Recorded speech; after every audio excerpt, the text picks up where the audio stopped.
Antarctica and Atlantis are two words commonly used in the same phrase.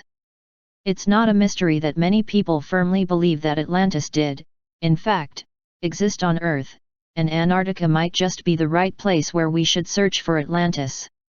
But while Plato was the first to write about the lost city continent of Atlantis, it's noteworthy to mention that many Native American legends are reminiscent of what Plato sustained in the distant past, reinforcing suspicion that Atlantis could have existed.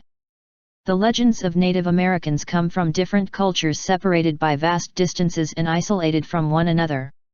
However, all of them tell a similar story of a once fallen civilization that existed in the distant past. In Central America, this ancient culture lived in Aztlan. According to legends, Aztlan was located to the south, on a white island, and perished without warning as a result of natural catastrophic events. Many researchers maintain that Aztlan means place of whiteness. This is why it has commonly been connected to Atlantis and Antarctica, suggesting that Aztlan might have been the mythical Atlantis, the mythical place located to the south. It is said that after the catastrophic events, the survivors of Atlantis fled to different continents where their ancient civilization ultimately merged with others and disappeared. Skeptics will rush to discredit any theory linking Atlantis to Antarctica, mostly because Antarctica today is a completely inhospitable and frozen environment where civilizations could not flourish. However, in remote antiquity most of Antarctica was hospitable. Proof of that is a number is enigmatic and ancient maps that depict the continent of Antarctica free of ice. The most famous cartographical chart is without a doubt the famous Piri Reis map, drawn by an admiral who served in the navy of the ancient Ottoman Empire. Interestingly, the Piri Reis map was based on a number of even older maps which accurately trace the coastline of Antarctica without the layer of ice that covers it today. This indicates clearly that whoever had the technology and ability to survey the continent of Antarctica must have done so thousands of years ago before the continent was frozen. But how can a continent located to the south be free of ice? Well, it turns out that Antarctica wasn't always located where it is today. In fact, in the distant past, the continent of Antarctica wasn't located at the South Pole, but instead somewhere between it and the equator of our planet.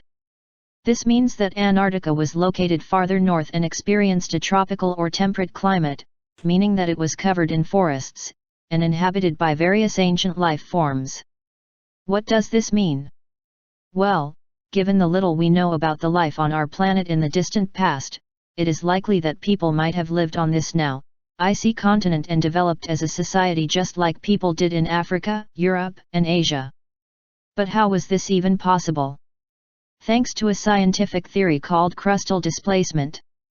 According to mainstream scholars, and the theory of continental drift, the crust of our planet is in fact divided into several tectonic plates that literally float over a molten inner layer. Over the ages, these plates slowly bump against one another.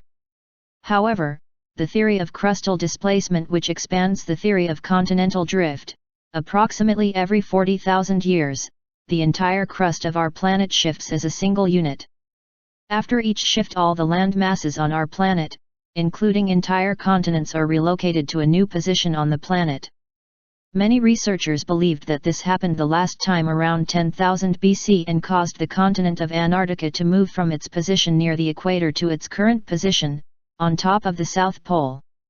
I still find the idea that Antarctica was once forested absolutely mind-boggling. We take it for granted that Antarctica has always been a frozen wilderness, but the ice caps only appeared relatively recently in geological history, told Jane Francis of the University of Leeds. Today, Antarctica is composed of around 98% ice, which is over a kilometer thick. So imagine, if in the distant past, ancient people inhabited Antarctica when it was covered with vegetation and forests, all of their heritage is now buried under a thick layer of ice. Even though it is uninhabitable today and only scientists venture out to Antarctica, in the distant past it might have been the perfect place for an ancient civilization to develop. Interestingly, according to reports from Pravda.ru, in 1949, Admiral Baird's expedition bore holes into the Ross Sea in 3 spots, where Orontius Finaeus marked riverbeds. In the cuts, fine-grained layers were found, obviously brought to the sea with rivers whose sources were situated in temperate latitudes, free of glaciers. The samples were taken from 3 different locations. The fine-grained sediment that was found is the sort that is carried by rivers from ice-free continents. Also during the bird expedition of 1935, geologists made a rich discovery of fossils on the sides of Mount Weaver, which included leaf and stem impressions and fossilized wood. In 1952 they identified 2 species of a tree fern called Glossopteris, once common to southern continents, Africa, South America, and Australia. Core samples taken from the Ross Sea during the bird expedition of 1947 to 1948 shows glacial marine sediment from the present to 6,000 years ago. From 6,000 to 15,000 the sediment is fine-grained, suggests an absence of ice from the area.